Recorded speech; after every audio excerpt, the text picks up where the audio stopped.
O tema da nossa mensagem hoje é fé para ser salvo,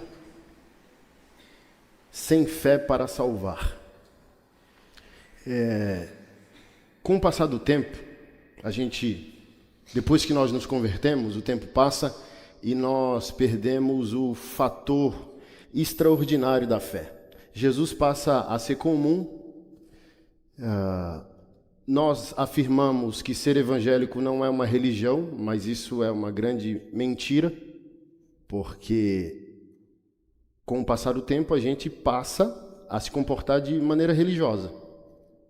Um quadradinho, um pensamento formatado, uma lista de tarefas religiosas evangélicas, e a gente, assim como Pedro ficou chocado com Jesus quando Jesus disse: "Quem me tocou?" Aí Pedro responde, censura Jesus, dizendo: "A multidão te espreme." Então, milhares de pessoas ao redor de Jesus, ninguém tirou de Jesus o que Jesus veio entregar para nós. Uma mulher só, naquela passagem lá da mulher do fluxo de sangue. Uma pessoa dizia que o Filho de Deus não era comum. Uma multidão de pessoas afirmavam que o Filho de Deus era comum. Ele já está na nossa rotina, ele é o filho de Maria. Ele é o filho de José, ele é o primo do fulano, ele é aquele que se diz o Deus encarnado. E assim também não é diferente com o religioso evangélico. O tempo vai passando e o evangelho de Jesus Cristo já não nos impacta. Eu já conheço isso, eu já li a Bíblia toda, eu já li esse versículo, o que pode vir de bom dali, e por aí vai. Não sei se você sabe, hoje quando nós ouvimos a palavra fariseu, a gente pensa algo negativo, sim ou não? Olha o irmão fariseu ali. Mas os fariseus, inicialmente, eram um movimento teológico muito positivo. Supostamente, essas seitas judaicas, fariseus, saduceus, essênios, todos surgiram naquele possível silêncio de Deus entre Malaquias e Mateus. Por isso que Jesus Cristo disse que o João Batista era o maior nascido de mulher. Não que o ministério de João foi relevante, porque tem ministérios maiores, obviamente, do que João Batista. Ele não escreveu um livro sequer na Bíblia.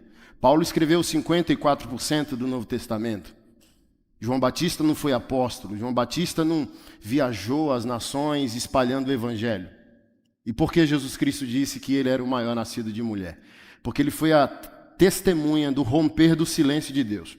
Deus saltando da lei para a graça em Jesus Cristo. João é o profeta, o servo de Deus que testemunha isso, né? Aquele que preparou o caminho. Quando Jesus vai se batizar, ele diz: "Eis o Cordeiro de Deus que tira o pecado do mundo."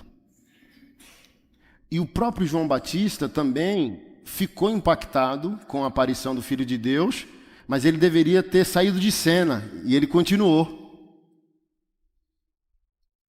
É isso que pode acontecer com o religioso.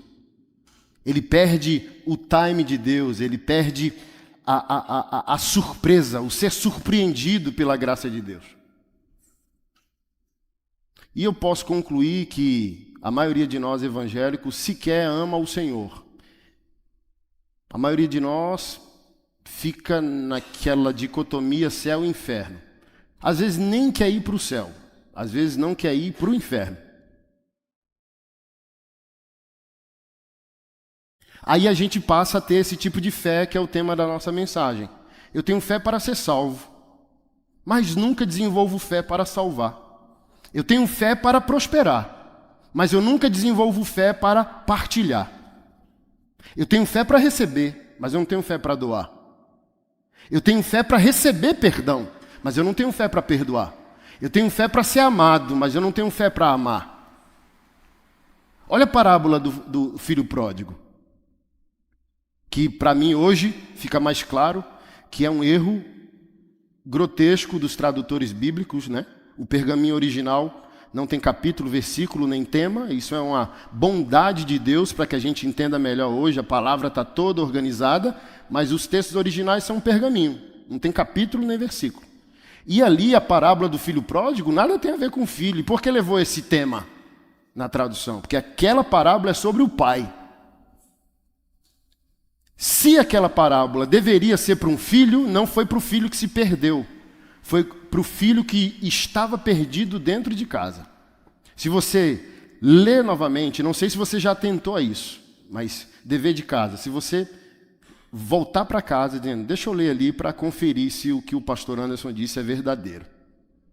Você vai ver que o foco daquela parábola, o primeiro foco é a bondade do pai. O pai tem expectativa que o filho se arrependa. O segundo foco da parábola é a maldade do filho que não se perdeu, mas está perdido.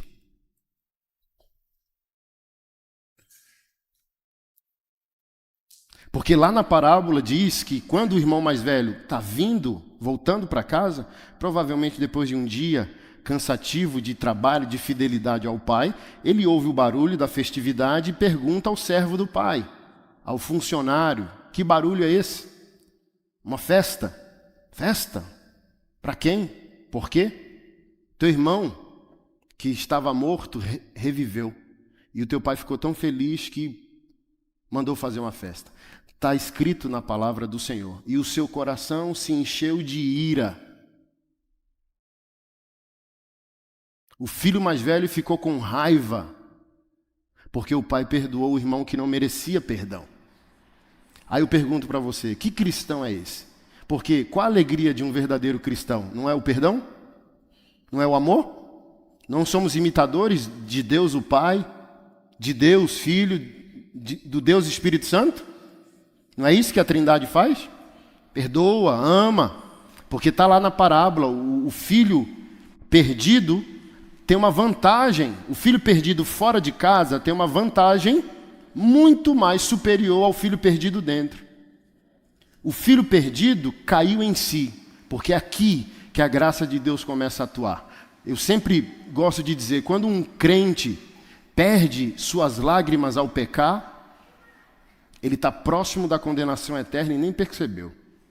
A gente vai continuar pecando até Jesus voltar. Mas o pecado de um cristão é acompanhado de lágrima. Desse caindo em si. Está lá, pegou a herança, desejou. Tá? Essa parábola do filho pródigo ela é absurda para o Oriente Médio. Ela é absurda para o muçulmano. Ela é absurda para o judeu. Ela é absurda para um japonês, um coreano, um chinês, onde as culturas elas são muito familiares, patriarcais, né? O pai, o avô, o ancião, são figuras dignas de reverência. Aí vem Jesus dizendo que é Deus e Filho de Deus e conta uma história na qual o filho mais novo deseja a morte do pai ao querer a herança do pai vivo. É um desprezo à autoridade paterna. E essas culturas, por isso que os fariseus eram zangados com Jesus, porque Jesus contava esse tipo de história. E o pai da parábola ali é Deus. Aí que o fariseu queria matar Jesus mesmo? Que absurdo! Como? Deus o Criador, o Deus juiz, o Deus que vai punir o ímpio no inferno, está tolerando que um filho zombe dele dessa maneira?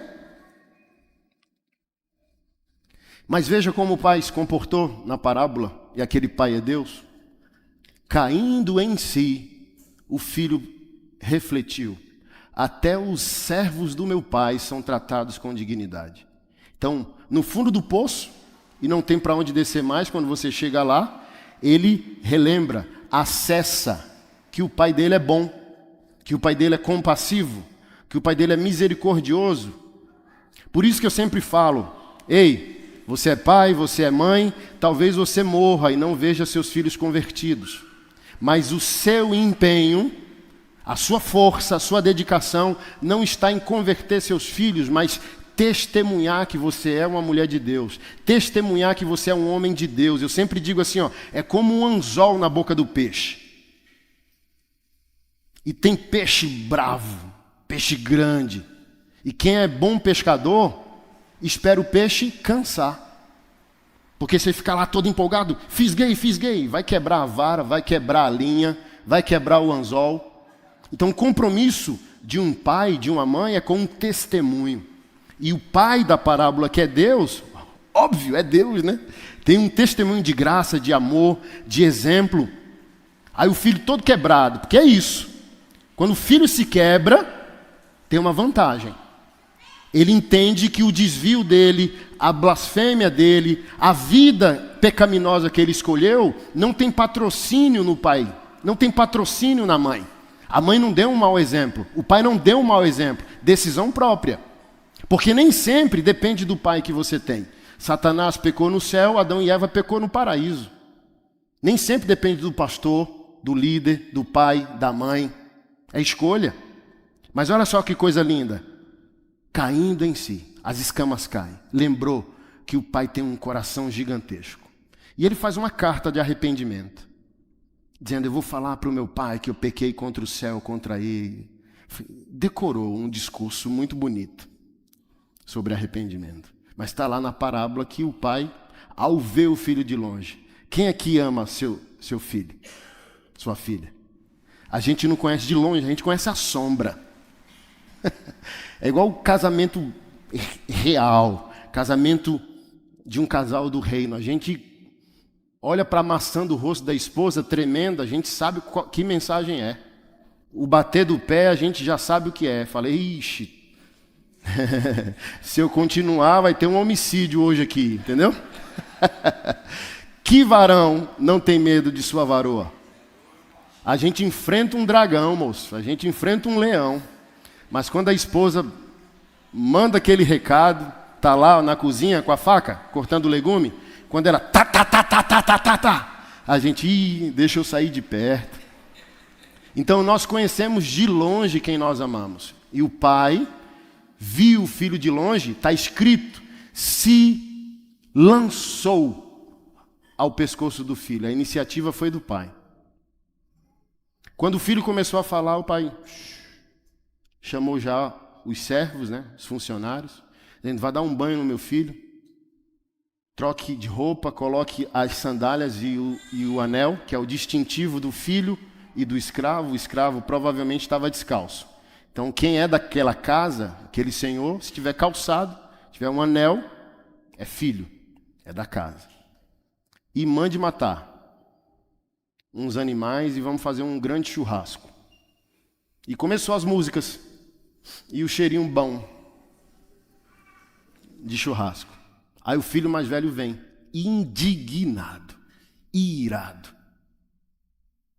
Então, olha só. Ali naquela parábola, o pai é Deus, o filho que ficou é um bom filho, conservador, obreiro da casa do Senhor, dizimista fiel. E o que foi é meio anarquista, meio revolucionário, meio Che Guevara, meio paz e amor, sabe? Mas Jesus está dizendo que Deus quer ser o pai dos dois.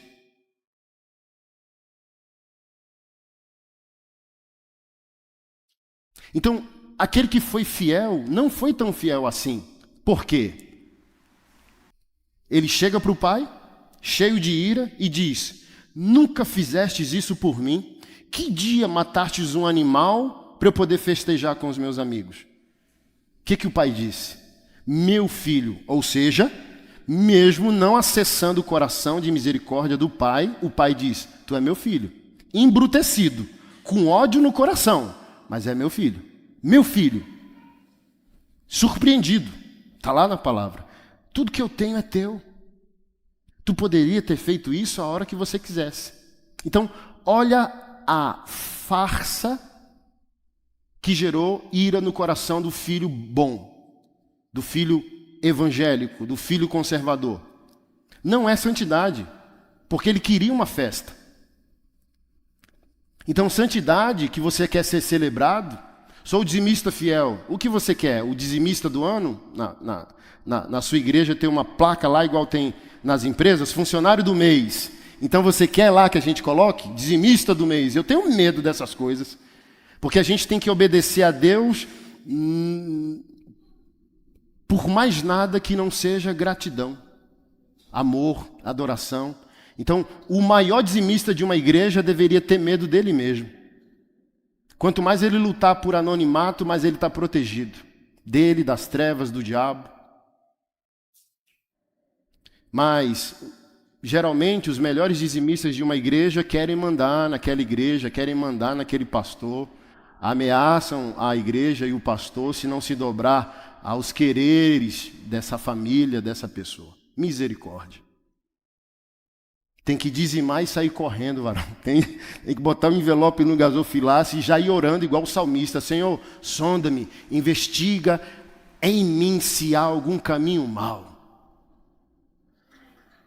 Ou como o apóstolo Paulo, né? Miserável homem que sou. Ou como o profeta Isaías, ai de mim, os meus olhos viram o rei.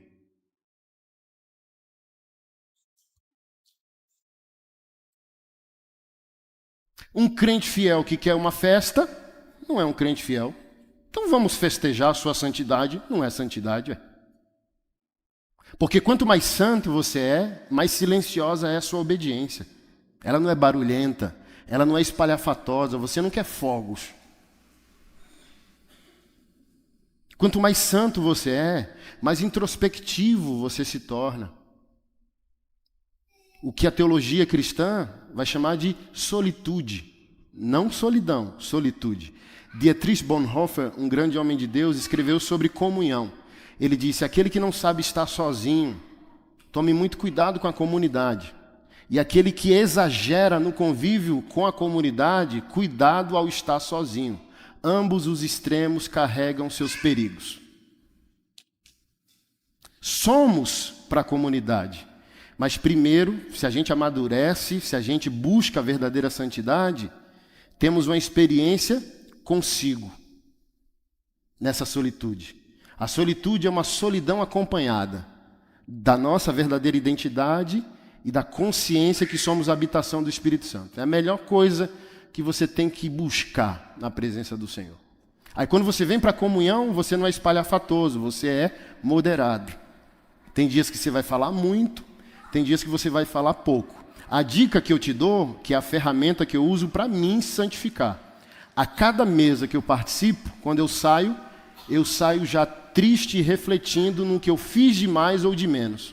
Se eu falei demais, eu já tenho consciência que eu falei demais, eu já saio da mesa arrependido, dizendo, Senhor, misericórdia, me perdoe e me ajude a não falar tanto na próxima vez. Porque a Bíblia diz lá em Provérbios que na multidão de palavras não há ausência de pecado. Quem fala muito, peca muito.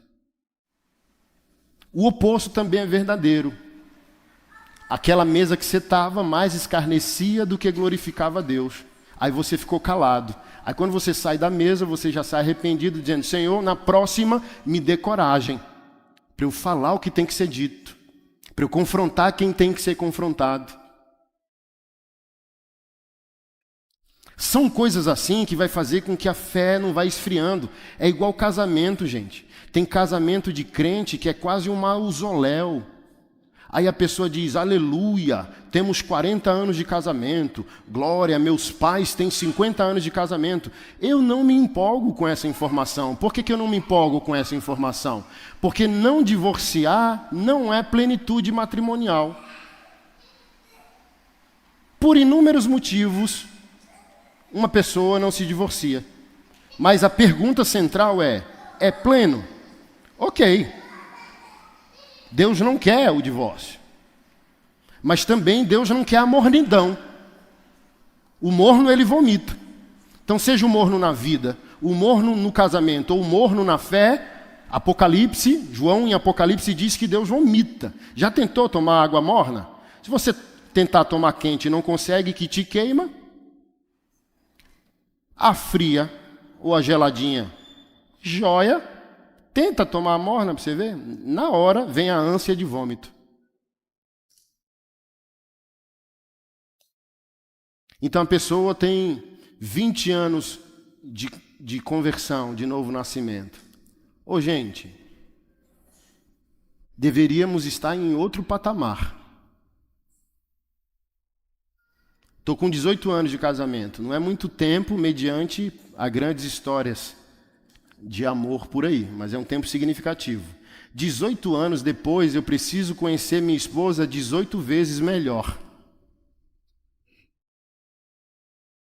18 anos depois, eu não tenho uma amizade colorida ou uma relação por tolerância, porque é isso que está acontecendo em muitos lares evangélicos. Relação por tolerância. Já não estão mais conectados, apaixonados, aleluiados, desejosos um do outro. Aí fala, que canseira divorciar, porque agora envolve igreja, envolve os filhos. Não, vamos deixar a vida nos levar. Deus não quer isso, nem na sua vida e nem na igreja. Deus não quer isso para ele e Deus não quer isso para ti também, ué. E é o que eu sempre digo, para eu estar apaixonado pela mesma esposa depois de 18 anos, eu tenho que tomar providências. Porque o que vai esfriar não é o amor. Quando eu lido com casais que querem divorciar, uma das partes sempre diz, não, eu quero divórcio porque o amor acabou. E eu falo, mentira. Acabou. Acabou não? Você nasceu de novo? Nasci. Aí eu falei bem assim, prove-me na Bíblia que o amor acaba. Primeiro ponto, Romanos 5,5 diz que quando recebemos o Espírito Santo, recebemos o amor. Então não tem como faltar amor, se nasceu de novo. O Espírito Santo habita em você e ele veio com todo o depósito do reino para habitar em você. Segundo ponto e a sua segunda mentira. 1 Coríntios, capítulo 13, o apóstolo Paulo diz que o amor jamais acaba. Terceiro ponto, defina-me amor. Aí a pessoa gagueja e não sabe. Quarto ponto, eu digo, olha, vocês estão tão distantes do que vocês começaram a fazer desde o primeiro ano que vocês casaram. Então, olha só, pensem um pouco e voltem amanhã, ruminando a pergunta que eu vou fazer. Vocês estão relatando milhares, centenas de defeitos uns do outro. 99 defeitos. Vão para casa refletindo sobre a qualidade que levou vocês ao altar. Amanhã vocês voltam. Não é possível. Você não foi assim, ó. Você olhou para aquela mulher, para aquele homem e disse, uau, quantos defeitos, irei me casar com essa pessoa. Foi assim? Não. Então qual foi a qualidade? Porque é assim que a gente começa a redimir as coisas. É assim que a Trindade nos redimiu. O que há de bom em nós? Nada. Mas o que há de bom em nós? A imagem e a semelhança de Deus corrompida, mas imagem e semelhança. Aí Deus começou por aí. Não, você vai salvar o Anderson, não há nada de bom nele. É, verdade. Tem uma sobra de mim. Franz Schaeffer diz algo tão extraordinário, diz, olha, o homem sem Deus já é digno pelo seu próprio nome. Qual o nome do homem sem Deus? Perdido.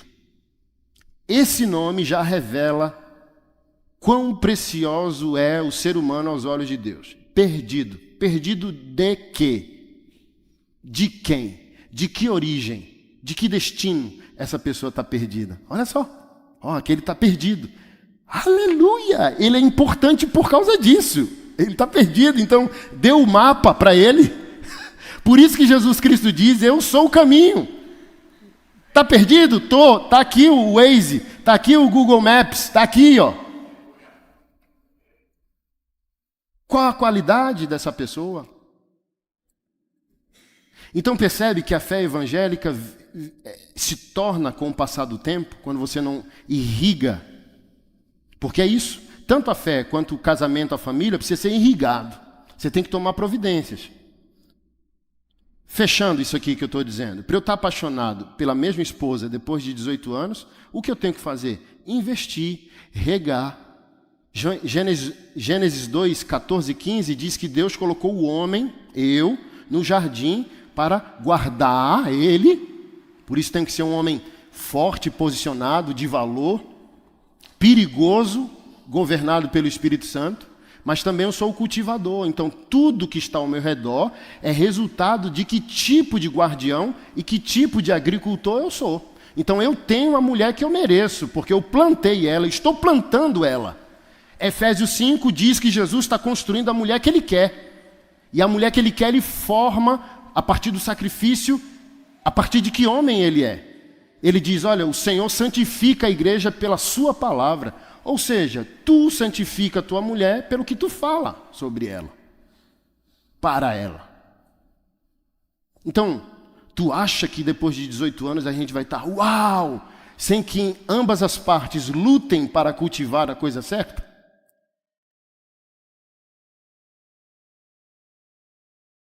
Um divórcio nada mais é do que o fechamento de um ciclo de egoísmo. Uma parte cansou de só depositar e nunca sacar, e a outra, o que está acontecendo? E nem consegue perceber que nunca depositou, mas sempre quis fazer um saque. Aí a outra parte diz, não, cansei. Assim também, cuidado, vai ser com Deus, tá? No grego, o texto original do Novo Testamento, noiva e esposa, óbvio, é a mesma palavra. Mas a tradução impõe que Deus está noivo da noiva. O casamento está lá em Apocalipse 19, então cuidado com isso. Porque céu e inferno é o casamento da escolha em vida. Não é uma questão se Deus é bom, se Deus não é bom, se Ele é amor, porque o inferno. Não, não é injusto da parte de Deus te entregar eternamente aquilo que tu escolheu viver em vida. Para onde tu quer ir? Tu decide hoje, ué. Então, todo o teu destino é resultado de agricultura. Você plantou. A vida que você tem hoje, você plantou ontem. A vida que você vai ter amanhã, você está plantando agora. Então, não reclama da colheita, reclama da semente. Como que você vai ter uma boa esposa ou um bom marido, sendo que você nunca planta aquilo que a Bíblia te ordena plantar? Mas sempre quer fazer um saque.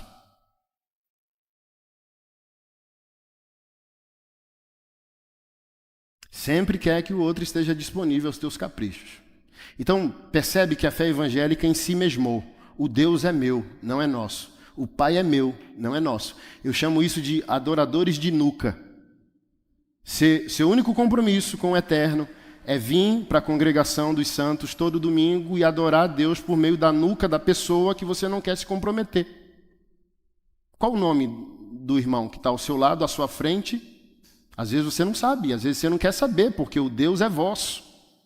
Não é mais plural, é singular. Eu vou para a casa do Senhor por mim, sobre mim. E essa mesma atitude egoísta na esfera espiritual é a mesma na pessoal, na financeira, no trabalho, sempre querendo crescer, passando a perna, tomando vantagem, não sendo generoso. Quer sacar tudo, nunca deposita nada. Então eu sempre digo que obedecer a Deus é um treinamento para a vida. Quem ama a Deus, serve a Deus, obedece a Deus, é treinado como cidadão, como marido, como pai, como crente, como obreiro. Então, quebre o altar com Deus, tudo vai quebrar. É a lógica, por exemplo, que eu sempre explico do livro de Malaquias. Preciso escrever um livro sobre isso, mas já tem umas 3 pregações minhas no YouTube. Lar versus altar. A lógica de Malaquias, todo mundo tem medo do 3, porque o pregador vai falar de dízimo e oferta e a gente não gosta de ouvir. Então, o crente carnal não quer ouvir porque o pregador usou mal o texto, e o pregador, na maioria das vezes, usa mal o texto porque quer fazer o saque financeiro na vida desse crente. Mas é uma carta belíssima, porque é um dos únicos versículos que o Senhor diz assim, ó, faça prova de mim. É um único versículo na Bíblia que Deus te chama para entrar na arena com Ele. Você tem coragem de entrar no ringue comigo? Faça o que eu mandei e entre no ringue. Quem aqui tem a coragem de passar a madrugada inteira brigando, saindo na mão com o anjo do Senhor? Como Jacó. Aí o anjo falou, rapaz, o cara é trapaceiro, mas o cara é bom de briga. Aí tem... Por quê? Você só avança quando você está descontente. Jacó estava descontente, ele era o que era desde o ventre, pegando o calcanhar do irmão, suplantador o nome dele. No português para hoje, o trapaceador, aquele que toma vantagem, aquele que ilude, que engana. Ele cansou, Ele quer um novo destino, eu quero uma nova identidade, eu quero uma nova vida. Ele chegou no limite, na tampa, eu não quero mais ser como eu sou. E o que fazer, Deus? Vem para o ringue. Eu sempre falo, eu não confio em crente que não manca. Eu não confio em crente meio Zé Bonitinho. Não me toque, sabe? Eu gosto de crente meio Garrincha, lembra já? Ou quem não... Garrincha, jogador, lembra? Aí aqui, ó. Ei, macho, que diabo é isso aí na tua perna que tu manca? É uma cicatriz de uma ferida que eu tinha. O que aconteceu? Era uma ferida tão cruel que eu tive que enfrentar Deus. Aí Deus me deu uma surra, cicatrizou, mas deixou lá uma lembrança. Lá para as 5 da manhã, 4 e pouca, o anjo do Senhor falou bem assim, macho, tô cansando, e o sol tá vindo, tu vai ver a minha face. Então vamos acabar por aqui, tu é bom de briga, vou tocar a tua coxa aqui, ó. Pum! Tocou o osso da coxa, deslocou.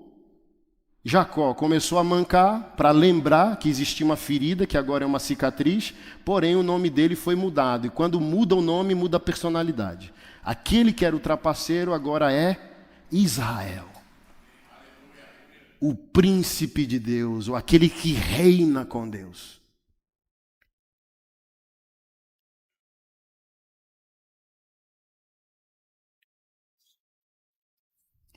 Não abrace a mediocridade religiosa. Ela nos assedia toda hora, todo dia, para que a gente passe a tornar o céu comum, Jesus comum, a palavra comum.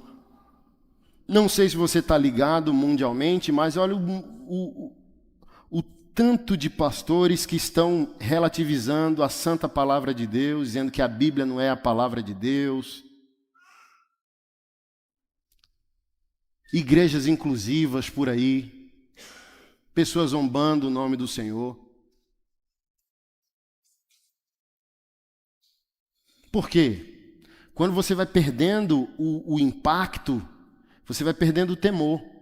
E quanto mais você perde o temor, mais você começa a modelar a Deus, criar Deus à tua imagem e semelhança. Aí seleciona da Bíblia o que tu gosta, o que tu não gosta tu joga fora. Então se você construir o seu Deus, não é Deus, é um ídolo.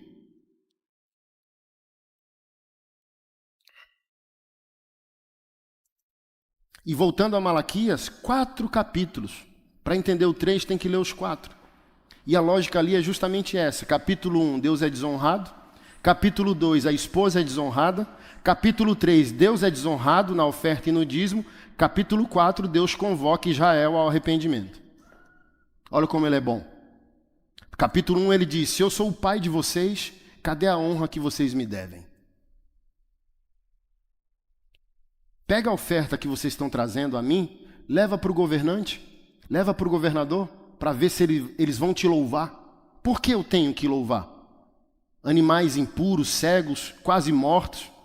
Ah, vou levar essa vaca aqui de oferta. Aí o pastor, oh glória. Quando o pastor virava, que o irmão saía, a vaca, buf, caía morta, porque já estava com a febre tifoide lá, e ele sabia que a vaca estava doente. Trazendo para nós hoje, aí você vai lá, em outras palavras, vai lá no teu governador, o prefeito da tua cidade, ô, vossa excelência, eu amo tanto o vosso trabalho que eu trouxe um carro de presente para o senhor. Ô, rapaz, não precisava. Quando o prefeito abre o capu, não tem motor. Faz sentido? Não faz. Um rapaz certa vez disse para mim, não, pastor Anderson, eu até acho bonito obedecer, eu queria ser dizimista, mas nunca sobra. Como que eu vou chover no molhado? Aí eu respondi para ele, ô querido, enquanto você tentar amar o teu Deus com o que sobra, ô varão, você não entendeu que você é criatura, você não entendeu que Ele é criador, você não entendeu que a obediência a Ele é o maior tributo que você precisa dar a si mesmo e ao mundo. Eu tenho uma origem, eu tenho um destino, eu sou criatura, eu tenho um criador. É para esse lugar que a obediência aponta. Aí eu falei, deixa eu te ajudar. Você nunca dizima, porque nunca sobra. ou você nunca faz, nunca tem, porque nunca fez. Eu queria fazer, não faço porque nunca sobra. Não, talvez a reflexão é o contrário. Talvez nunca tenha, porque nunca fez. Uma esposa, há 3 semanas, no meu Instagram, na minha rede social: pastor Anderson, eu até queria dizimar, meu marido não quer por causa das dívidas. Aí a melhor maneira de você responder uma pergunta mediana, medíocre, Jesus fez assim, e a filosofia chama isso de método socrático, que é responder perguntas tolas, fazendo uma nova pergunta para a pessoa aprofundar o entendimento. Por exemplo, Jesus: quem te deu, ou com qual autoridade você flui nesses sinais? O batismo de João é de Deus ou dos homens? É isso, a pergunta é tola. Aí Jesus aprofunda. Aí ele diz: não sei. Aí Jesus diz: também não vou dizer. E sai, acho que rindo. Isso é espetacular. Aí eu perguntei para a esposa: pagou a dívida a não dizimar? A irmã sumiu. Oh, eu queria dizimar, mas não vou porque eu estou cheio de dívida. Pagou as dívidas? O problema só aumenta, varão. Quebra com Deus, tudo se quebra. Quebra o princípio vai quebrar você. Quanto tempo vai demorar para isso acontecer? Não sei. Quem sabe é Deus que é soberano. Mas se você quebrar um princípio quebra você. Eu me lembro, já contei algumas vezes esse testemunho, não é testemunha, é testemunho. Estou casado há 18 anos e uma ex-namorada minha, todo mundo se converteu, aí esquece esse passado, né? Casou com um amigo, aí virou todo mundo irmão, congregando no mesmo lugar, todo mundo calma, curada, ok. E um belo dia ele me procurou dizendo: macho, estamos passando fome, tá difícil lá em casa. E a gente chegou até a trabalhar juntos, mesma galeria, eu numa loja e ele na loja ao lado. E meu coração sempre foi dedicado ao outro, né? Aprendi isso muito com a minha mãe, no Nordeste, somos de Maceió. Fomos católicos até os meus 17, 18 anos. E minha mãe sempre foi generosa. E ali eu vi que ela jogou uma semente para a nossa conversão. E depois da conversão não tenho o que falar. Eu não oro para fazer, eu oro para ser parado se não for vontade de Deus. Eu vejo um problema e eu digo: estou indo resolver. Deus, se não for da tua vontade, me para. Porque eu sempre digo, né? Todo problema é uma oportunidade de eu fazer Jesus famoso. Quando o problema é resolvido, Deus é glorificado. Aí na hora, Keila, olha, o nosso casal de amigos ali está passando necessidade, está passando fome. A gente não tinha muito. Mas como os macedônios ali, Paulo em Corinto, da sua extrema pobreza, abundou generosidade. Vou fazer. Quando eu pensei em fazer, o Senhor falou comigo: ei, quer inimizade comigo, é? Não, Senhor, está repreendido. Eu sou o problema deles. Eita. Porque está na Bíblia assim, ó: se Deus é por nós... E o oposto, se Deus for contra nós, quem poderá ser por nós? Se o nosso problema for quebra de princípios. Ei, Anderson, não se meta com esse problema. Não é da sua conta, é comigo. Aí eu fui me aprofundar, porque ele me pediu ajuda, eu disse que ia ajudar. Aí ele: e aí, macho, vai poder me ajudar? Eu até queria, cara, mas Deus não deixou não. O que está rolando aí? A trancos e barrancos ele se abriu. Eu falei bem assim: ó, tem desobediência aí, cara. Qual que é a rebelião sua aí com o Senhor? Antes de eu casar, cheguei para o meu pastor e disse: vou casar. Escolhi a mulher e decidi. Aí ele falou: vem aqui no gabinete dia tal. Aí eu entrei no gabinete e o pastor, com a unção pastoral, só na sabatina. Isso, aquilo, como que vai ser, vai morar onde e tal, não sei o quê. E uma das últimas perguntas foi: estão em fornicação? Perguntou tudo. Por quê? O homem de Deus não está ali para te punir. Está ali para te conectar. Entende? E para ele te conectar, você precisa ser franco. Mas tem evangélico entrando no gabinete dos homens de Deus para mentir. Como que você vai prosperar? Como que sua vida moral, espiritual, familiar, financeira vai decolar? Nunca vai, ué. Você entra num gabinete como uma aeronave quebrada para o homem de Deus consertar o motor e dizer, decola. Aí as pessoas entram para mentir. Aí eu falei tudo que tinha que falar para o meu pastor. Aí o casal também, vamos casar. Aí meu pastor chamou no gabinete. Pareceu Ananias e Safira. A primeira coisa que esse rapaz disse para a noiva foi, se o pastor perguntar se a gente está fornicando, diga que não. Aí o pastor perguntou as mesmas coisas quando chegou. Estão fornicando? Não, mas estavam. E se tivessem, sabe, a unção cura. O homem de Deus só quer a verdade. Porque como o homem de Deus vai abençoar uma mentira? E mentiram. E casaram debaixo de um cemitério. E veio a mão pesada de Deus. E foi tão pesada que nada se resolveu. E hoje os dois são desviados. O rapaz era de Deus. Ele tinha um grupo de rap gospel, que era o maior grupo do Brasil. Rodou o mundo pregando a palavra de Deus, cantando rap. E hoje desviado na Umbanda. Foi para a Umbanda. Isso não é um problema de desvio, gente. Isso é um problema sei lá, conversão. Porque uma coisa é você se abalar, se ferir. Não, mas você muda de Deus. Um Deus com D maiúsculo para um Deus com D minúsculo. Aí a pessoa fica cheia de arrogância, ao invés de ser humilde e se arrepender. Não, estou feridinho com Deus de Israel, estou feridinho com Deus da Bíblia. Então, e a moça, também desviada, virou feminista.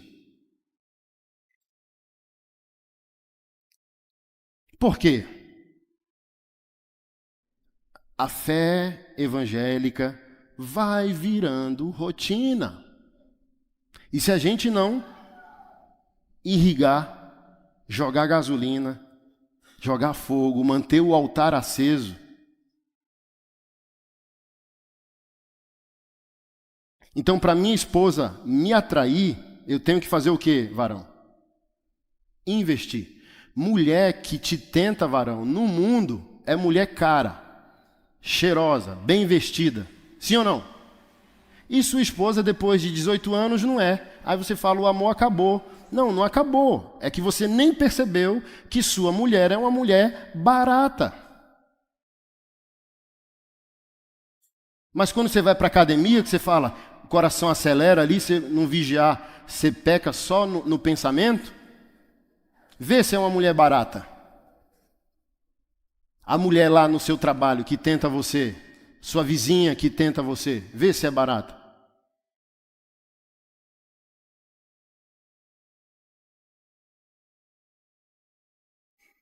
Já escolheu e comprou um perfume para sua esposa? Que é isso. A Keila compra o meu, eu compro dela. Eu vim aqui para essa agenda e ela pegou o vidrozinho e falou bem assim, o que você mais gosta acabou, viu? Pode comprar lá no aeroporto. Que é isso, quando eu estou longe, igual foi ontem que me perguntaram, acho que foi o pastor, alguém da família do pastor perguntou, e aí, tá com saudade dos meninos? Não, tenho 4 filhos. Tô não. Sério? Sério, parece que a mente bloqueia. E da Keila? Aí não tem como, né, varão? Porque eu dependo do cheiro dela para poder dormir. Porque a gente não se perfuma quando vai sair. A gente se perfuma para o outro. Meu filho, certa vez, né? Tomei banho, 11 da manhã, mandei perfume, aí ele, vai sair? Não. Por que está passando perfume? Sua mãe, né? Não é porque eu vou ficar em casa que eu tenho que ser fedido. Sua mãe merece um marido cheiroso. Aí há uma grande hipótese desse relacionamento não esfriar. Ah, eu tenho 30 anos de crente. Aí tá igual o pagode aí, ó, deixa a vida me levar. Vai esmorecer. Vai ficar um crente medíocre. Vai ficar um crente mediano. E vai, como aconteceu com os fariseus, voltando a eles foram guardiões teológicos no silêncio. Porque a palavra de Deus diz que sem profecia ou sem conhecimento o povo de Deus perece. Então os fariseus surgiram para guardar a teologia bíblica, veterotestamentária, os profetas, os salmos, provérbios e por aí vai, para manter o povo de Deus focado. Deus pode estar calado, mas nós temos um norte, a sua palavra. Com o passar do tempo, o extraordinário perde o impacto. Aí agora eles começam a se tornar legalistas. Está aqui a porta da salvação, eles não entram, como Jesus bem disse, não entra, e agora também não deixa ninguém entrar, fica na porta avaliando você. E Jesus fala, não tem vigilantes da salvação, entra. Parábola do filho pródigo, parábola do bom samaritano, já prestou atenção? Essa frase aqui está no muro dos projetos sociais que eu lidero lá em Brasília. Além do prédio da igreja, temos um prédio social onde nós realizamos por volta de 30 projetos. E o Senhor me inspirou essa frase há alguns anos. Muitos querem fé, muitos querem ter a fé que cura os enfermos. Poucos possuem fé para cuidar dos enfermos. Muitos querem a fé triunfante para a prosperidade. Poucos possuem fé para dividir o que supostamente Deus já concedeu. Às vezes Deus não te deu um dom para o ministério, mas Deus te deu um dom de socorro. Por exemplo, o empresário é um dom reverso ao pastorado. É como se houvesse o pastor do povo de Deus e o pastor da sociedade. Um empresário, um empreendedor, um visionário, um gênio nos negócios, quase toque de Midas, o que toca vira ouro. Se você não sabia até hoje, a partir de hoje você vai saber e temer. É um dom. Seus funcionários são ovelhas, seus clientes são ovelhas, seus fornecedores são ovelhas, seus credores são ovelha. E você produz riqueza para a manutenção da obra de Deus. Porque se todos fazem a obra, quem mantém a obra? Mas se todos mantêm a obra, quem faz a obra? Então tem uns dons atuando na vida, tem uns dons atuando na casa de Deus. Paulo falou sobre isso, não explicitamente, mas ele em Coríntios diz, para que haja igualdade. Um tem os dons, está na tampa cheia do Espírito Santo, o outro tem dinheiro. Aí Paulo disse o quê? Dividam para que haja igualdade. Geralmente aquele que tem unção não tem dinheiro. E geralmente aquele que tem dinheiro não tem unção. Aí Paulo diz o quê? Se equilibrem, somos uma família. Quem tem dinheiro vai dar para quem tem unção, quem tem unção vai dar para quem tem dinheiro. Por exemplo, os 12 apóstolos tinham unção, mas não tinha dinheiro. Quem tinha dinheiro, a Bíblia fez questão de chamar de o discípulo rico de Arimateia chamado José. E olha que coisa linda. Jesus não pediu nada ao discípulo rico, ele continuou rico, mas pediu tudo ao jovem rico. Por quê? São duas coisas diferentes. O jovem rico não queria entrar nessa jornada de autodescoberta, de vida no espírito, de vida plena. Ele era amado e amava, conhecido e conhecia por meio do dinheiro. E Jesus disse, desiste dessa falsa identidade e vem andar comigo que eu vou te dar uma identidade verdadeira. O outro já não. Ele não esmoreceu da fé, avivado, aleluiado, produtivo. Porém, a conta bancária não era de mamon.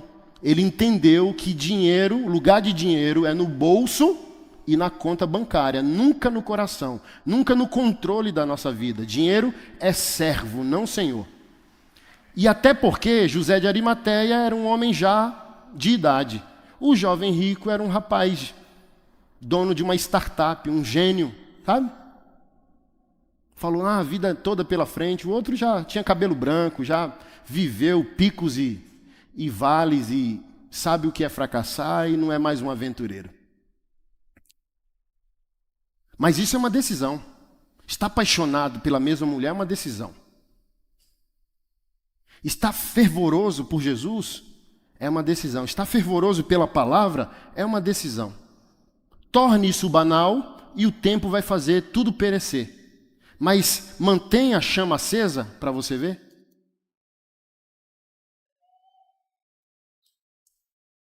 O tempo perece tudo. E o tempo não pode passar sem que a gente seja intencional em manter a chama acesa.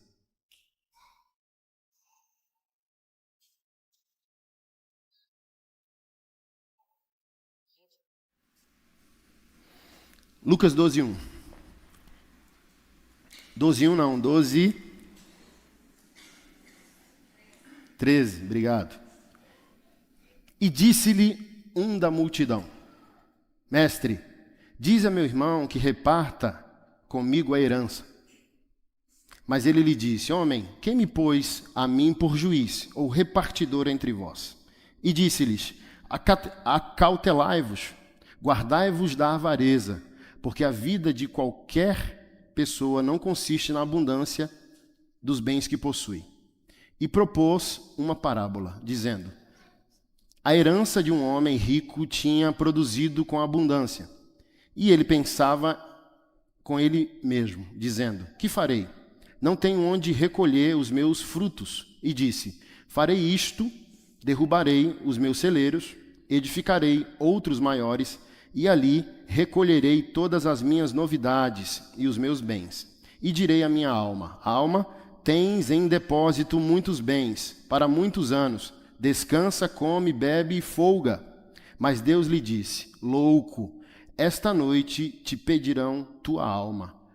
E o que tens preparado, para quem ficará? Assim é aquele que para si ajunta tesouros e não é rico para com Deus.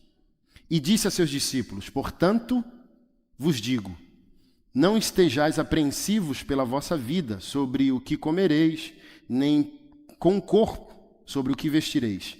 Mais é a vida do que o sustento, e o corpo mais do que as vestes. Considerai os corvos, que nem semeiam, nem cegam, nem têm despensa, nem celeiro, e Deus os alimenta. Quanto mais valeis vós do que as aves. E qual de vós, sendo solícito, pode acrescentar um côvado à sua estatura? Pois, se nem ainda podeis as coisas mínimas, por que estáis ansiosos pelas outras? Considerai os lírios, como eles crescem, não trabalham, nem fiam, e digo-vos que nem ainda Salomão, em toda a sua glória, se vestiu como um deles. E se Deus assim veste a erva, que hoje está no campo e amanhã é lançada no forno, quanto mais vós, homens de pequena fé.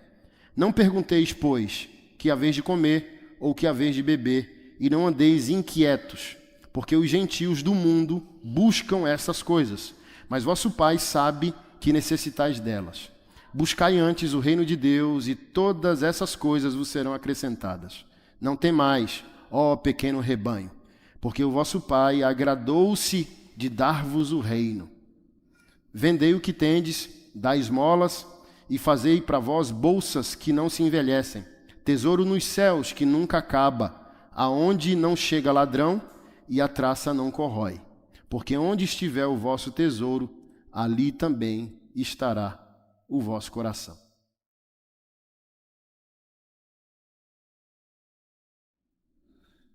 O texto que continua depois da nossa leitura se assemelha ao texto de Mateus 24 e Mateus 25, onde o ápice ali em Mateus 25, Jesus divide ovelhas à direita, bodes à esquerda,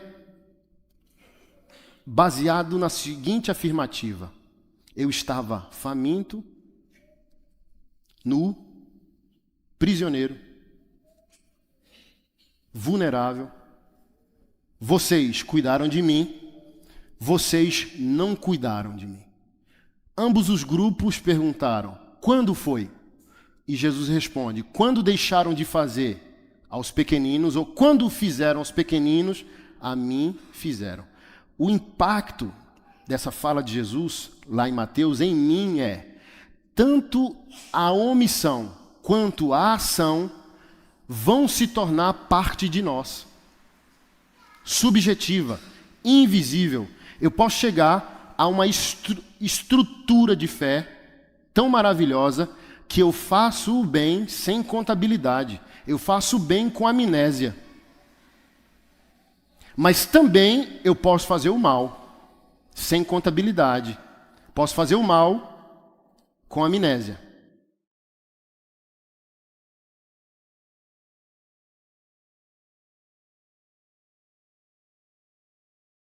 Então, olha só, esse homem aqui na história que Jesus conta é aquele que tem fé para receber. Aí ele não pergunta para ele mesmo, não seria isso um dom de Deus? Deixa eu perguntar a Deus o que eu tenho que fazer, como eu tenho que fazer, como que eu tenho que administrar isso. Tem um senhor judeu de quase 90 anos aqui no Brasil, radicado brasileiro, dupla cidadania, bilionário, um gênio dos negócios que prosperou muito. E saiu em matérias, jornais e revistas que ele fez reunião com a família e os sócios, porque ele decidiu, antes de morrer, compartilhar, devolver para Deus a parte que cabe a Deus da sociedade. Precisamos, no meu inventário, colocar tudo aquilo que eu tenho que distribuir, porque não é meu. Eu sou bilionário porque Deus foi meu sócio. Eu não produzi essa riqueza sozinho. Então ele já escolheu orfanatos, creches, ONGs, instituições religiosas, nas quais ele vai distribuir parte dos bilhões que construiu. Porque é justamente isso. O dom que Deus te deu, quando ele para de ser proveitoso para a comunidade, para o mundo, para a igreja, para a obra de Deus, ela se torna o teu juízo. Ela se torna o teu contra-ataque. Tudo que Deus te deu por um propósito. A esposa está contigo, mas ela não é tua. Os filhos estão contigo, mas não são teus. A casa está contigo, mas não é tua. O tempo está contigo, mas não é teu. O dinheiro, o carro, o tempo. A Covid provou que não existem seres humanos soberanos. Mostrou para nós que não temos controle de nada.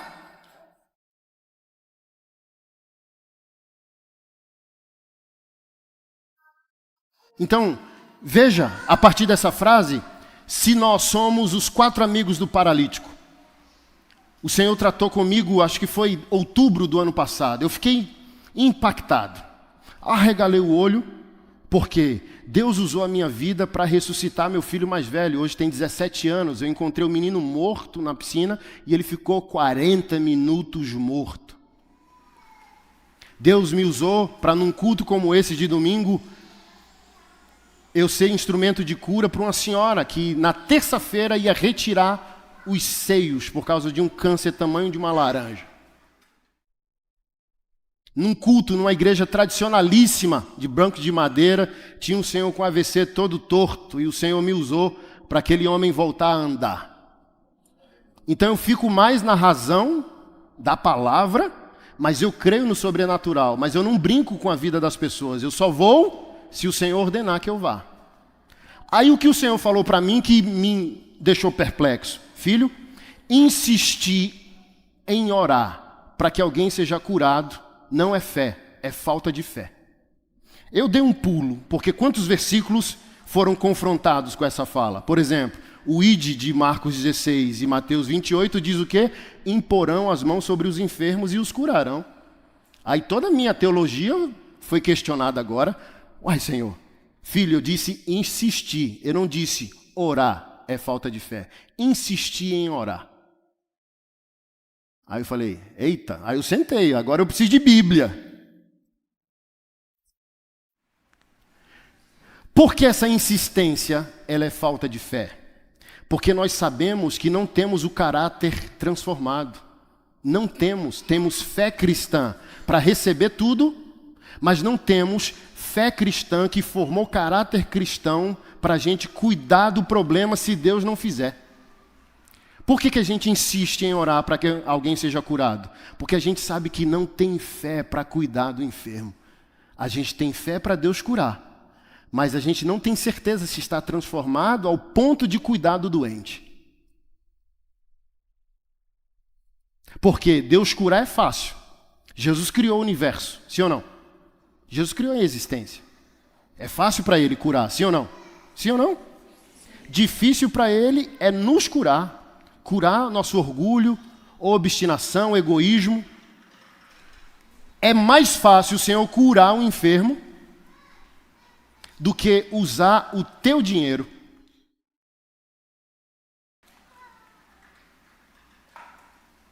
Você tem fé para Deus curar, mas você não se permite ter fé para Deus te usar para pagar o tratamento.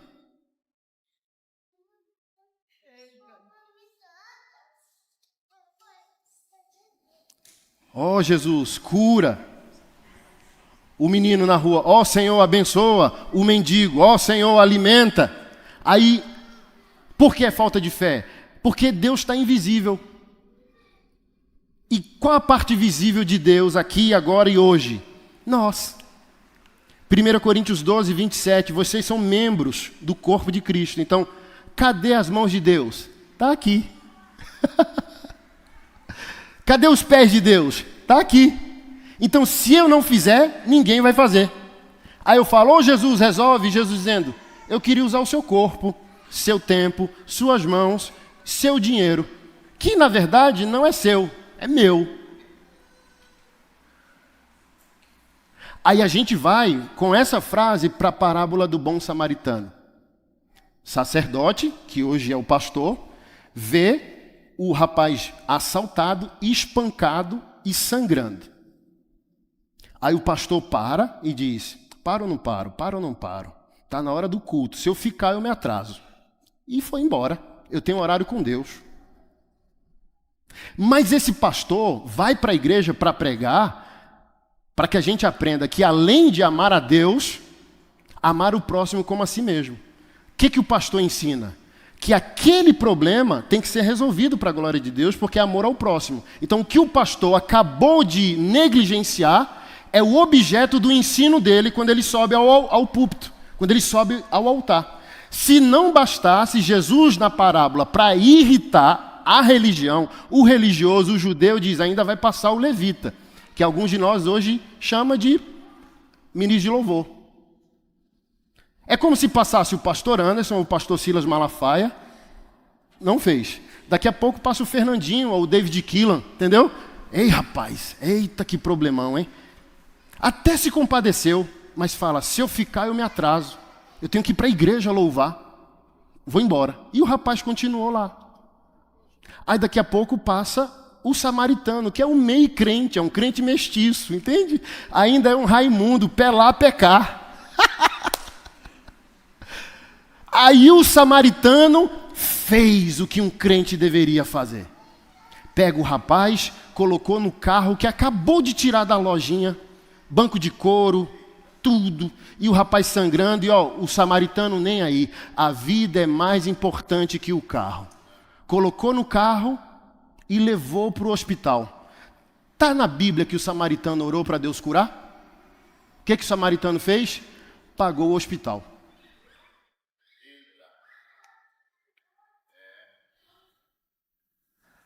Aí o Espírito Santo tratando comigo, eu falei, uma testemunha, a palavra diz pela boca de 2 ou 3. Ó a minha incredulidade.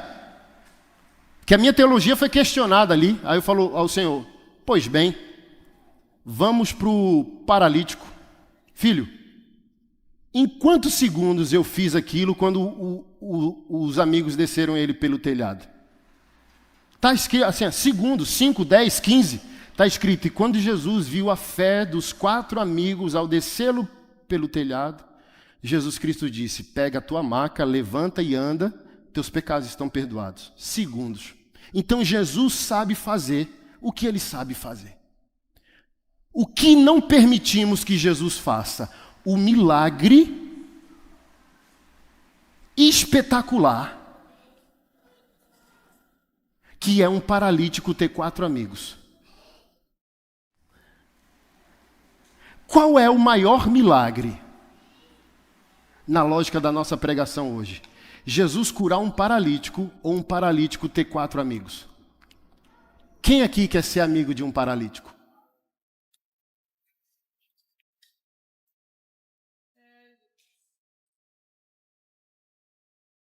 Quatro amigos. Então, cinema. Não, esqueça dele não. Aí ia. Para onde os 4 iam? Não, vamos para a praia, vamos para o parque, vamos na pizzaria, vamos na hamburgueria, vamos para o culto. O rapaz estava lá, ó, só mexendo a cabeça, não tinha nada a oferecer. Uma sonda, as escares, que é a ferida pela mesma posição, uma fralda geriátrica e a felicidade dos 4. Aí daqui a pouco eles ouvem: ei, o Nazareno está na cidade, aquele diz que é filho de Deus, tem uns milagres de vez em quando, vamos levar nosso amigo lá? Aí chega para dizer: ô macho, seguinte, aquele que diz que é Deus está na cidade e tem umas curas de vez em quando. O não tu já tem. O que tu acha? Mas quando chega lá, a célula está lotada. E o amor deles era tão profundo pelo amigo.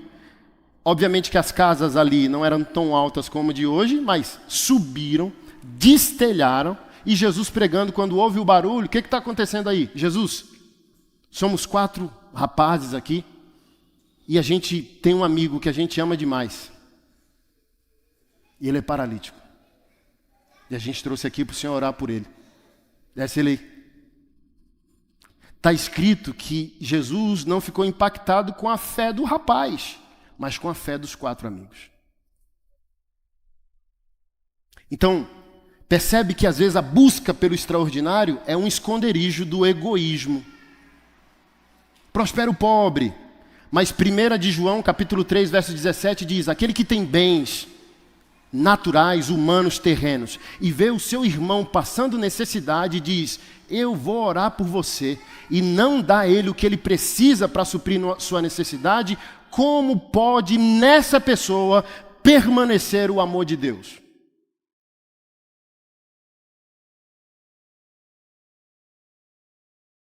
Deus me prosperou, glória.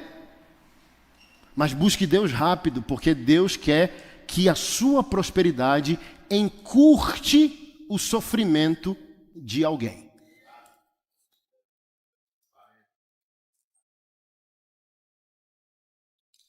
Deus me curou, amém? Se torne um curador. Deus me prosperou, amém? Prospere alguém. Deus me salvou, amém? Salve alguém. Deus fez por mim, amém? Faça por alguém.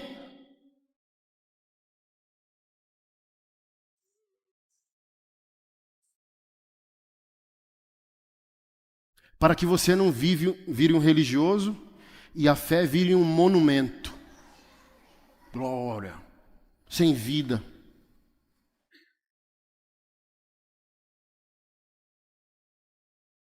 Busque a Deus com fervor, para que você não se torne, de maneira fenomenal, um evangélico não praticante. A gente está chegando nesse lugar. 72 milhões de evangélicos no Brasil, sem impacto total ao país. Gente, 72 milhões de evangélicos é impactante, porque nós, como nação, temos apenas, comparado aos 72, 220 milhões de habitantes no Brasil. 72 milhões de evangélicos, sobra para cada evangélico duas pessoas sem fé evangélica. E todos nós aqui temos parentela, amigos de trabalho, família. Então, a meta estaria batida ou não, se esse fosse o nosso DNA? A gente ora por cura. Se Deus não curar, eu luto para pagar o tratamento. Eu busco a Deus para Ele prosperar todas as áreas da minha vida. Mas essa prosperidade tem um propósito. Gente, se Mateus 5,13 diz que a gente é o sal da terra, O Brasil tem 72 milhões de quilos de sal celestial. Meninas, vocês precisam de 1 quilo de sal para cozinhar 1 quilo de feijão? Essa é a medida? Para 1 quilo de feijão, quanto de sal? Uma pitada. Então a gente tem sal para estragar a comida do país. É sal demais. Mas o nosso país ainda celebra carnaval. Ou seja, parece-me que o sal é açúcar.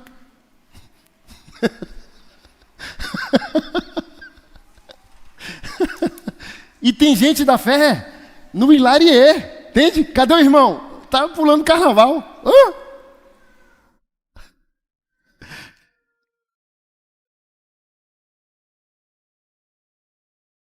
Pastor Tim Keller foi para a glória, acho que ano passado, retrasado, pastor norte-americano. Ele disse, o sal é intrometido. As pessoas dizem, por que crente se mete nos assuntos do mundo, na sexualidade do povo? Porque sal é intrometido. Quem cozinha? Cozinha qualquer coisa, jogue sal para ver se ele pede licença. É igual a luz. Luz não pede licença. Ligou o interruptor, a luz não pede licença às trevas. É luz, ilumina. É sal, se intromete. O sal muda todo o sabor e todas as propriedades dos elementos da panela. Você é sal, você é intrometido. Você muda a equação da sociedade. Esse texto de Mateus 5,13 diz também que você é a luz do mundo. Não é luz no mundo, luz do mundo. Você é o ponto de referência. O mundo só vai saber para onde ir se você brilhar.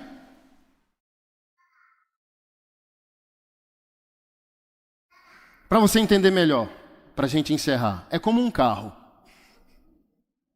O Senhor não te chamou para ser lanterna, te chamou para ser farol. Farol está onde no carro? Na frente. Mas hoje, os evangélicos são o quê? Lanterna. Freou, lanterna. Aí o país nos conhece por aquilo que a gente discorda. O país nos conhece por aquilo que a gente confronta. O país nos conhece por aquilo que a gente não faz. Mas o país não está nos conhecendo por aquilo que nós vivemos, por aquilo que defendemos, por aquilo que praticamos. E é uma péssima maneira de testemunhar. Isso tem irritado os jovens. Crianças ainda estão na igreja. Os jovens geralmente não, porque a gente está perdendo o time. Os jovens é a idade da revolução. Um grande sábio disse, quem não for comunista dos 15 aos 20 não tem coração, porque é a idade da revolução. Nada presta, entende? Uma família boa, iPhone, comida na mesa, mas nada presta. Deus não existe, porque se existisse, porque pobreza. Meu pai não é bom, está me oprimindo, não me dá espaço, não me deixa me divertir, por aí vai. Mas esse mesmo sábio disse, quem não é conservador aos 40, não tem cabeça. Então o jovem, ele é um pino redondo no buraco quadrado, ele equaciona. Ele só vai amar a casa do Senhor se ele entender que a casa do Senhor é um lugar de justiça, de verdade, de amparo a quem sofre. Coisas assim. Então o jovem quer ver o que a igreja pratica. O jovem não quer ver o que a igreja proíbe. Por exemplo, por que Jesus começou o ministério dele numa festa de casamento e não numa igreja? Então olha que coisa linda. Deus inaugura a existência humana, não foi com um templo, foi com um casamento. Deus inaugura o Novo Testamento com um casamento, José e Maria. Deus vai finalizar todas as coisas com um casamento, Jesus e a igreja, Apocalipse capítulo 19. O que eu posso entender com isso? Que o Senhor está dizendo que a nossa teologia, a nossa fé, ela se conclui num estilo de viver. Jesus não inaugurou uma maneira de você ter fé. Deus não está carente. Jesus inaugurou uma maneira de você viver. Jesus é o óculos com os quais Deus interpreta a existência humana. Você quer saber o que Deus quer? Você quer saber o que Deus pensa? Você quer saber o que Deus ama? Quero. Coloque Jesus como óculos. Livre, odiado pela religiosidade, porque fé é viver.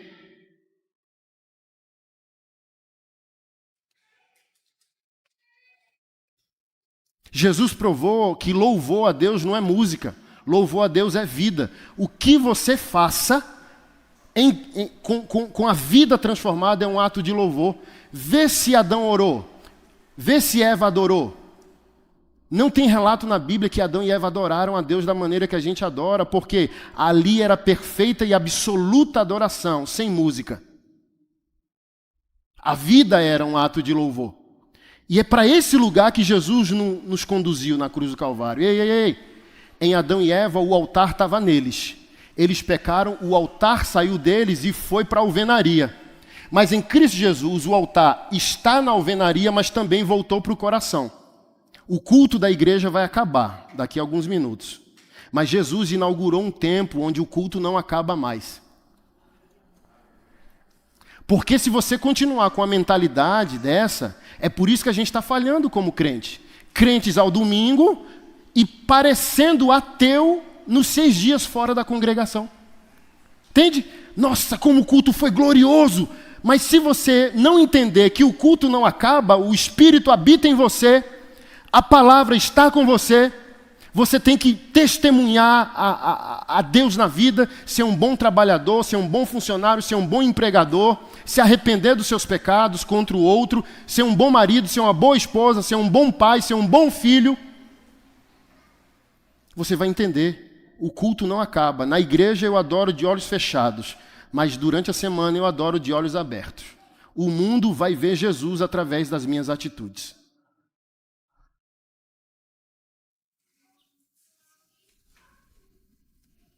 Por isso o religioso dificulta, porque é isso. E isso é fácil. Então o evangelho é difícil porque é fácil. Jesus livre e o religioso odiando. Não. Está faltando aí um nébias, um manto, um decovas, um demônio, um anjo, um trem. Não é possível que é simples assim. Pois é. Porque A.W. Tozer, um grande homem de Deus, disse assim, crentes não mentem, eles vão para a igreja e cantam. O momento do nosso louvor é o momento que a gente mais peca, porque é o momento que a gente mais mente. A gente canta o que a gente não vai sustentar durante a vida.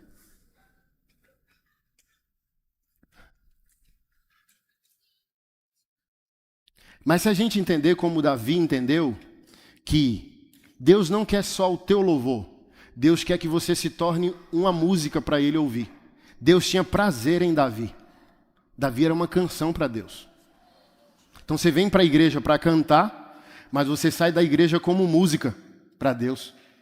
Em tudo que você fizer. Imagina alguém se converter porque vê que tipo de homem você é.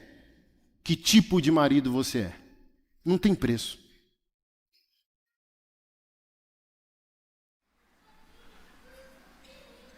Não tem preço. Então guarde isso. O seu culto não acaba mais. Jesus colocou você na presença, acabou. No Antigo Testamento, Senhor, eu entro em tua presença. No Novo, em Cristo, não tem como. Você não pode nem mais sair, nem mais entrar. Sai só se desviar. Mas não tem a oração. Entrei na presença. Saí, não. O véu rasgou. Jesus era o único, o unigênito, na cruz, primogênito, primeiro entre muitos irmãos, e diz, agora o Pai também é seu. Pode entrar. E isso nos responsabiliza. O altar está comigo. Às vezes, essa consciência vai evitar com que eu peque. Mas às vezes, eu vou pecar. E essa consciência vai fazer eu me arrepender mais rápido. O tom da minha voz com a minha esposa, eu sabendo que o culto não acaba, essa presença vai dizer bem assim, ei, o tom da sua voz, tá? Eu vi, ela não viu, mas eu vi o desaforinho do tom da sua voz, eu vi seu coração, vá lá e se arrependa. As nossas brigas no trânsito, às vezes não tem como evitar, mas segundos depois, você já está arrependido, porque o Espírito Santo trabalha em você. Quebrou sua arrogância, quebrou sua altivez. E o religioso não tem essa consciência. Para ele, Deus está só no culto, mas Deus não está na vida. Mas Jesus diz, Deus está no culto, mas Ele também está na vida. 168 horas na semana, 2 cultos, 5 horas de culto por semana, mas ainda sobra para nós 163 horas fora dele. Não é proporcional. É mais importante as 5 horas com a igreja, mas na prática do evangelho não tem nem como comparar 5 horas com 163. Ninguém te tentou, ninguém te irritou, não tem nenhum problema na casa do Senhor quase para se resolver. Os problemas começarão quando a gente sair por aquelas portas. Então, se você tiver consciência que você sai em culto, facilita em muito a sua vida. Para que você não se esfrie. Para que você sempre esteja apaixonado pelas coisas do alto. Deus pertinho de você, Emanuel. Evangelho de João, né? Capítulo 1, o verbo se fez carne e habitou entre nós. O verbo tabernaculou, se avizinhou a nós. Jesus está no nosso bairro. Jesus comprou uma casa na nossa rua. Jesus toma café na nossa padaria. É isso que a gente tem que ter consciência. Jesus se avizinhou. Está aqui. Está comigo. Aumenta o nível.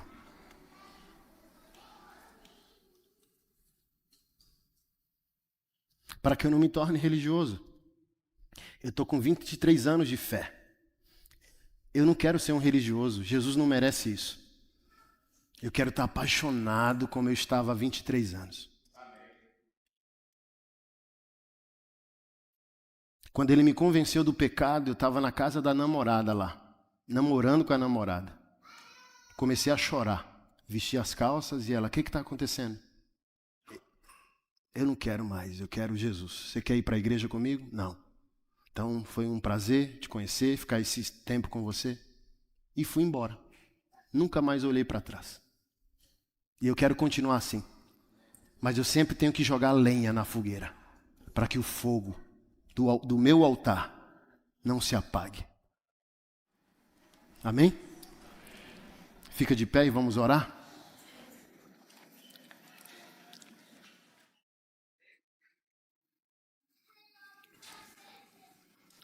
Deu certo o vídeo? Depois que orarmos, me dê mais alguns minutinhos que você vai assistir um vídeo nosso dos projetos lá em Brasília, tá bom? Senhor, nós te louvamos, Pai, e te agradecemos por essa noite, onde a tua igreja se reúne, Senhor, para ouvir da tua palavra. Te agradecemos pela igreja local, seus pastores, sua diaconia, seus obreiros, a família de fé que aqui se reúne. Eu abençoo e oro por todo o lar, toda a família aqui representada, ministérios representados, sonhos, negócios, empresas, a rotina do trabalho de cada um. Senhor, oramos para que as portas que não te pertencem se fechem, para que a gente não seja enganado, mas que o Senhor abra sobre nós as portas que o Senhor providenciou, que a prosperidade do reino nos alcance de forma integral em todas as áreas da nossa vida, para que a nossa alegria seja completa, como o Senhor Jesus Cristo disse, mas para que também a gente se torne servo, servo da tua obra, servo da tua igreja, servo da sociedade, servo do mundo, servo do outro, servo daqueles que precisam. Senhor, queremos ter fé para curar o enfermo, mas queremos também ter fé para cuidar, enquanto o Senhor não cura. Queremos ter fé para prosperar, mas também queremos ter fé para compartilhar. Queremos ter fé, Senhor, para ser salvo, para ser amado, para ser perdoado, mas queremos ter fé para sermos instrumentos do Senhor na vida das pessoas, Senhor.